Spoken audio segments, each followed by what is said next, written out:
So with the increased legalization, the ability to create an industry, an empire of your favorite plant ever, the plant we all know and love, there's going to be some bad actors that come into play in the industry, and sometimes, things are going to happen. They're going to get mislabeled. They're going to be missing a label. They're not going to be accounted for every once in a while.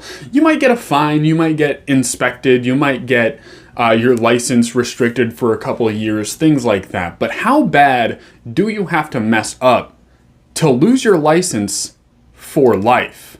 Hey guys, I just want to jump in here real quick before we get too far into this video. I want to let you guys know that I am officially an affiliate for AC Infinity, a place where you can get all of your grow setup needs, from ventilation, dehumidifiers, lights, grow tents, you name it, you can probably find it on acinfinity.com. So if you go to acinfinity.com, next time you need to get a different grow light, or the next grow setup is calling your name, or you just need some replacement parts, or maybe a refillable carbon filter, go ahead and check out acinfinity.com and use promo code EXPRESS420 at checkout. That is acinfinity.com. Use promo code EXPRESS420 for 10% off at checkout.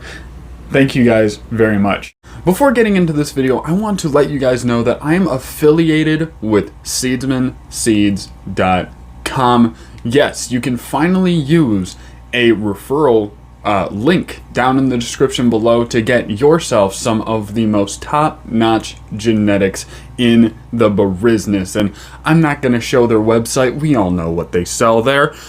I'm not going to show any footage from their website because I want this video to have the least likelihood to get age restricted. But you can head over to Seedsman Seeds. You know the name, you know the game, you know the genetics. There's some big names and some things you have never heard of that look absolutely fantacular. We were looking at them on stream. If you want to go check out my last stream, you can go see what they got going on over there.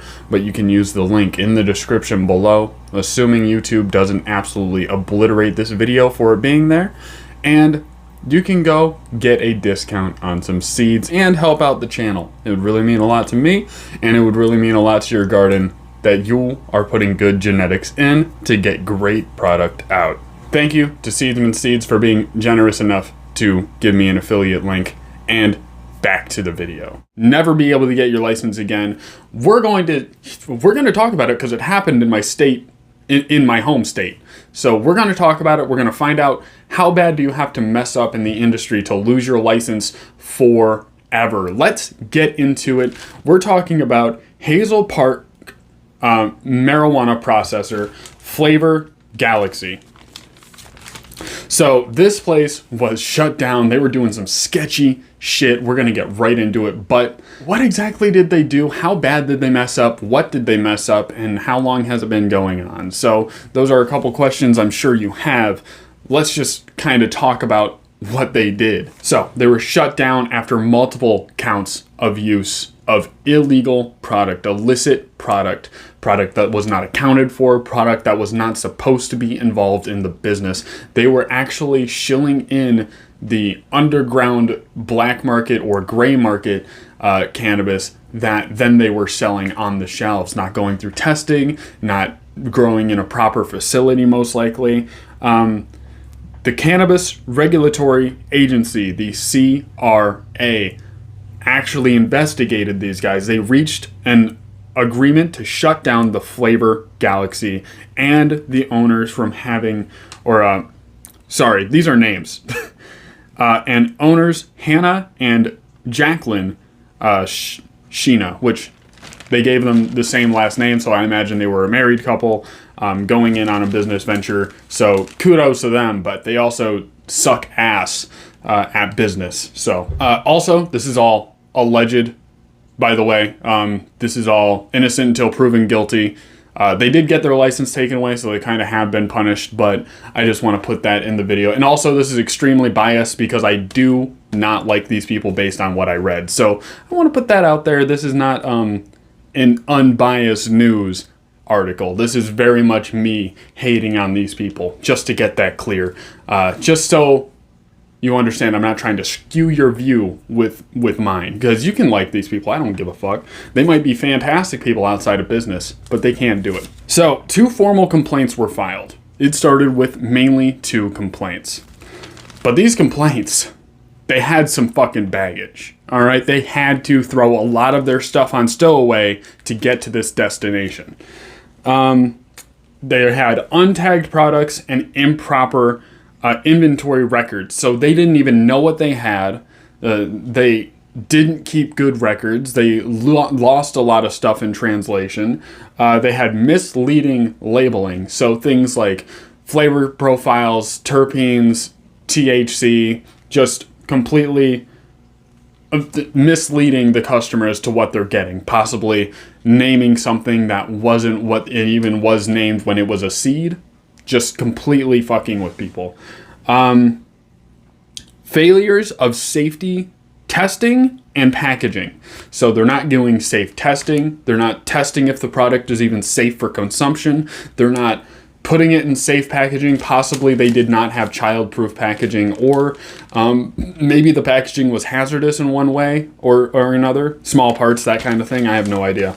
It was a complaint in May, targeted the mislabeling product.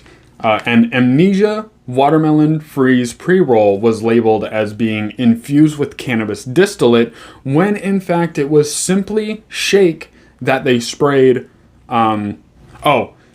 distillate and cannabis-based terps. So a little bit of cannabis-based product with distillate, when in fact it was simply shake that was sprayed with bacterial terps or bontical terps. I don't know. I learn a lot of fucking words when I do these kinds of videos.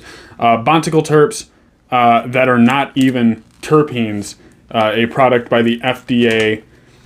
Oh, sorry. It was not even approved by the FDA for inhalation. So why would they even do this?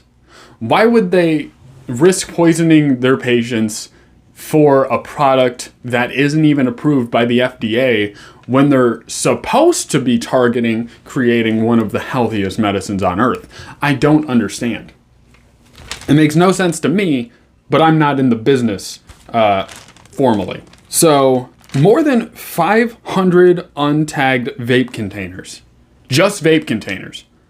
500 of them. I have never even had 500 at one time. I'm not living in the big time. I've not had 500 in one time. But these people had 500 that didn't even have tags on them. They were not accounted for. They were not legal stock in their little space. Lazy tracking of products with zero, products with zero links to the tracking systems, and a similar complaint in September with 2 labeled violations. Just absolutely going after this business like they're trying to throw shit at a wall and make it stick. They had no discipline of creating products that were healthy for people. They put in products that were not approved by the FDA. They misled their consumers as to what exactly they were getting, what they were consuming, what they were actually buying off the shelves, spending their hard-earned money on something that wasn't even what they thought it was. These people are completely lackluster and a bad representation of the cannabis industry. They're a bad representation of themselves as human beings, and they're a bad thing to have staining the cannabis market. So do I think the punishment fits the crime? Absolutely. If you go into a business and you can't even keep track of your stock, you don't even know what you have, and then when you do have something, you don't even say what it actually is, you say it's something else, and then you also are creating something that's hazardous and potentially extremely unsafe for the people you're selling it to, I don't think that's a person we need to have in any industry. I don't even think they should run a supermarket. This is extremely abusive to the plant itself. It's extremely abusive to the customers that trust them, and it's just a really bad mark to be left. I don't think that they, in any context, should be running anything based on how they ran their store. And I absolutely do think the punishment fit the crime. They should not be involved. They should not be allowed to be involved. And it's hard to redeem yourself from something so reckless. So that's kind of my take on it. I want to know what you guys think. What do you guys think of them getting shut down? If you ran the business, what would you do differently? And what exactly are you excited for when it comes to the good parts of the cannabis industry? What exactly are you ready to be over the hill? What are you looking forward to in 3, 4, 5 years down the line when we kind of tune this in and get it a little bit more figured out? But until next time, I will see you in the next video, I suppose. If you are new here, hit the subscribe button if you've never seen a video of mine and you do like it. Here we talk all things cannabis, and we normally have a good time, and we stream once a week, so it's worth your time to subscribe for completely free. Go ahead and see what you think of it here. But I will see you next time. This has been CE420. Thank you very much.